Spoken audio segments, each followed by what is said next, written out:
महेंद्र जी, आपसे अगर सीधा सवाल पूछें, वन नेशन वन इलेक्शन पे पूरी एक विस्तृत रिपोर्ट रामनाथ कोविंद कमेटी ने दी। उसने बताया कि एक तो दो तीन काम होंगे, उसके बाद उन्होंने कल भी आज भी कहा कि एक तो विकास का बदलेगा और जो प्रशासनिक है उसमें बड़ा सुधार आएगा।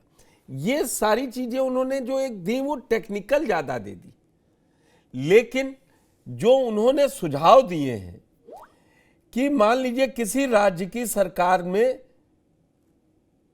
हंग असेंबली आई, उसमें कोई किसी गठबंधन की बात बनी।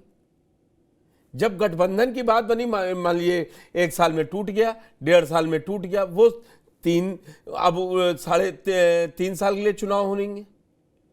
अब उसमें ये डर रहेगा, जिस खरीद फरोख्त की बात होती है वो कहेगा फिर लड़ोगे, जीत के तो आओगे 2 साल के लिए,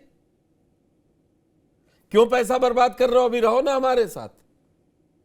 जिस नैतिकता का तकाजा फिरोज जी ने 1948 आचार्य नरेंद्र देव से दिया, वो तो खत्म हो जाएगा। या तो जनता पे ये भरोसा कर लिया जाए कि वो पूर्ण बहुमत देगी। और उत्तर प्रदेश ने खास तौर से 2002 से देखा, काफी लंबे 1992 तक, 1992 के बाद सब घचपट सरकारें ही आई। हाँ, देखिए पुष्कर जी, दो बातें हैं। जो उनके पक्ष में जो बिंदु कोविंद कमेटी ने रखे हैं या जो चर्चा में रहे हैं जी। और जो कुछ चुनौतियां हैं वन नेशन वन इलेक्शन को लागू करने में, या जो तमाम जो आशंकाएं विपक्ष द्वारा उठाई जा रही हैं, हमें उन दोनों में ये तय करना है कि हमें ज्यादा इस देश को, इस देश की प्रगति को, विकास को ज्यादा फायदा है, या उसको ज्यादा गति दी जा सकती है, या इस देश के जो मुद्दे आशंकाएं उठाई जा रही है उससे इस देश के विकास को चुनौती मिलेगी।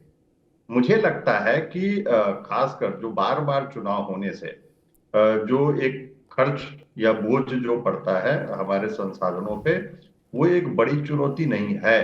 लेकिन उससे बड़ी जो चुनौती है वो जो तमाम चुनावों की वजह से आचार संहिता लगाई जाती है, उससे जो एक पॉलिसी पैरालिसिस की स्थिति हो जाती है, और जिससे काम काज, बहुत सरकारी काम मुझे तो काज या लगता जो है विकास के योजना है वो महेंद्र जी, ज्यादा प्रभावित केंद्र होती के है। चुनाव के समय पूरे देश में आचार संहिता लगती है, वरना राज्य के हिसाब से लगती है, और केंद्र का काम चलता रहता है। तो राज्य 5 साल बाद आ ही रहा है। ये तो तर्क देने की बात है कि पूरे 5 साल वो लगा है आचार संहिता, कौन सा काम नहीं हो रहा। ये तो संशोधन हो गया ना, पहले था जब कभी था, बाद में तो यही आ गया ना कि केंद्र की। अब फिर हरियाणा के जिस दिन वोट पड़ रहे थे 5 अक्टूबर को, उसी दिन किसान सम्मान निधि योजना पैसा पहुंच रहा था। अगर आचार संहिता थी तो फिर केंद्र के उस पैसे से कैसे पैसा पहुंच रहा था? नैतिकता भी तो। लेकिन आप देखिए कि बार बार चुनाव होने से जो आपका तर्क एकदम ठीक है, लेकिन बार बार चुनाव होने से, चाहे आप केंद्र में चुनाव हो और उसी समय उसी राज्य में चुनाव हो, तो हरियाणा में अगर 2024 में आचार संहिता लगी, फिर हरियाणा में जब चुनाव हो रहा था सिर्फ जो है जून में लोकसभा चुनाव हुए, और हरियाणा के चुनाव जो है नवंबर में हुए, अक्टूबर में सितंबर हुए। में 35 दिन की लगी। हाँ, तो वही मेरी बात है। तो वो पूरा का पूरा कामकाज ठप हो जाता है, और ये पॉलिसी पैरालिसिस ये देश बर्दाश्त, मुझे लगता है कि तमाम ऐसे कार्य हैं जो रुक जाते हैं, जो दोबारा फाइलों में दब जाते हैं, और दोबारा जो पैसा बचना है वो मुझे लगता है कि वो उतना बड़ा इशू नहीं है एक साथ चुनाव करने में, लेकिन जो पॉलिसी पैरालिसिस का है वो एक बड़ा इशू है। और मैं एकदम सहमत हूं फिरोज साहब से कि वन नेशन वन इलेक्शन को एक चुनावी सुधार के रूप में देखा जाना चाहिए, और सरकार को, चुनाव आयोग को, और बाकी जितने भी राजनीतिक दल हैं उनको मिल के काम करना चाहिए इस मुद्दे पे। क्योंकि तमाम, अगर हम इतने सालों में एक इलेक्टोरल, जो सिंगल इलेक्टोरल रोल्स की बात हो रही है, जो कोविंद कमेटी ने भी कहा है, हम नहीं बना पाए, तो ये आशंका करना, संदेह उठाना कि क्या हम वन नेशन वन इलेक्शन करा पाएंगे नहीं करा पाएंगे। उसके बाद जो बाकी बड़ी संवैधानिक चुनौतियां हैं जिनकी आपने चर्चा की कि क्या वो सरकार वो संविधान संशोधन जो पहले अंग से हो जाए क्या किया जाएगा, किस प्रकार से, जो एक बड़ी आशंका खासकर विपक्षी दल और जो है बौद्धिक एक बड़ा बौद्धिक वर्ग रेस कर रहा है, वो कि इससे फेडरल स्पिरिट जो है उसको जो संघीय ढांचा है उसको चुनौती मिलेगी। मैं उस जो तर्क है उससे बहुत ज्यादा सहमत नहीं हूं। उसके पीछे कारण है, क्योंकि जो फेडरेशन बनाया गया, आप देखिए कि बहुत लंबी डिबेट हुई कॉन्स्टिट्यूशन असेंबली में, और उसके बाद हमारे संविधान निर्माताओं ने भारत को फेडरल की जगह पे यूनियन माना। जो आर्टिकल 1 में India, that is Bharat is union of state, और बाबा साहब भीमराव अंबेडकर इसके समर्थन में थे कि फेडरेशन की जगह पे यूनियन क्यों रखा गया, क्योंकि वो चाहते थे कि कहीं न कहीं जो केंद्र की सरकार है उसके पास कुछ शक्तियां हों जिससे हमारी जो विविधता है उसके दबाव में हम बिखर ना जाए। तो ये जो फेडरल सिस्टम है या यूनिटरी सिस्टम है वो एक गवर्नेंस का सिस्टम है, मॉडल है। हम उसको ये कहें कि नहीं अमेरिका से तुलना करें कि उनका एक आदर्श मॉडल है तो उससे हमारे संघ को चुनौती, हमें अपने देश की प्रगति को, विकास को तेज रफ्तार देनी ये है, तो हम 140 किस करोड़ का प्रकार की देश है। शासन व्यवस्था अपनाते हैं। ये 140 करोड़ का देश है मैं महेंद्र जी। अमेरिका 35 करोड़ में खत्म हो जाता है, 38 करोड़ में। उत्तर प्रदेश की मैं नहीं, लेकिन जी लेकिन जब संघवाद की चर्चा होती है कि इससे संघ की भावना जो है उस पे कुठाराघात होगा, तो हम तुलना उसी अमेरिका से करते हैं, उसी को हम मानते हैं कि वो एक आदर्श संघवाद का जो है उदाहरण है।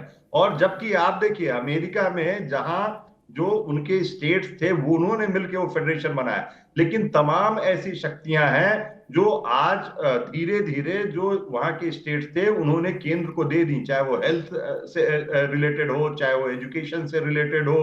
पहले जब अमेरिका एक संघ के रूप में बना था जिसको एक आदर्श संघ के रूप में माना जाता था, तब जो है ये सारी शक्तियां जो है राज्यों के पास होती थी। लेकिन वहां के लोगों को लगा कि नहीं, इस व्यवस्था में सुधार की आवश्यकता है, और अगर केंद्र को ये शक्ति दी जाए तो वो बेहतर तरीके से पूरे देश के विभिन्न राज्यों में उसका बेहतर तरीके से संचालन होगा, चाहे वो नेशनल सिक्योरिटी स्कीम हो, चाहे वो हेल्थ इंश्योरेंसेज हो, तमाम ऐसे शिक्षा और मैं आता हूं अब शरद जी के पास चलता हूं, क्योंकि 3 स्पीकर की उन्होंने बात का जवाब देना और मैं भी सवाल पूछ रहा हूं। शरद जी, बड़ी किरकिरी करी कांग्रेस ने, आखिरी में यही आरोप लगाया है विपक्ष ने कि नंबर तो 269 थे और 362 वाले संशोधन को लेके चले आए। जब नंबर थे नहीं तो लाने की जरूरत क्या थी? ये शिगुफा ही मात्र तो है। पुष्कर जी देखिए, कैसे बिल पास होगा ये तो सरकार के ऊपर है। सरकार कैसे पास कराएगी, किस तरह विचार विमर्श करके लोगों की सहमति लेके कैसे कराएगी, वो सरकार की जिम्मेदारी है। तो इसके लिए विपक्ष को परेशान होने की कोई जरूरत नहीं है भाई। ये नंबर तो सामने दिख रहे हैं ना, कम से कम 99, 37, 30 और 30 डीएमके, इतने नंबर 362 में तो आपको, मैं आम आदमी पार्टी भी है, जो 15 दल हैं वो तो खड़े हैं ना।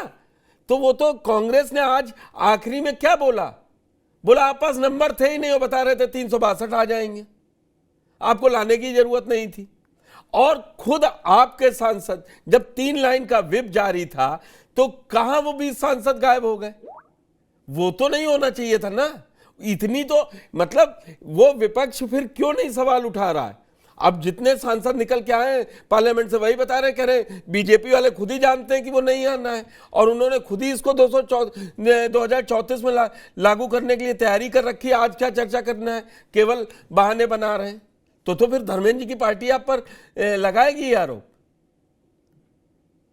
नहीं देखिए, ऐसा है कि 67 तक ये जो जैसे धर्मेंद्र जी ने कहा है कि साहब तानाशाही है और देश को बांटने की और देश को भटकाने की जो साजिश है, तो ये तानाशाही और साजिश तो 67 तक चली थी, किसी को कोई तकलीफ नहीं थी। देश उस समय उतना परिपक्व मुझे लग रहा नहीं था, लेकिन उसके बाद भी 67 तक जो है इसको चलाते रहे, पूरा देश ने चलाया, और बाकायदा बड़ी कारीगरी से और बड़ी कायदे से और तरीके से चुनाव हुए थे, तो कोई समस्या नहीं थी। ये ये अब समस्या कैसे आ जाएगी? और ये जो है अगर बहस का मुद्दा है तो बहस के लिए जब संसद में बिल पेश किया जाएगा तो उसमें बहस करने को तैयार है। अगर लोगों की राय थी कि नहीं साहब इसको जो है जेपीसी में भेजा जाता है तो वो भेजने की भी बात मान ली गई है, तो नहीं इसमें नहीं, वो तो किसको सरकार क्या ही लेके समस्या आई। आई?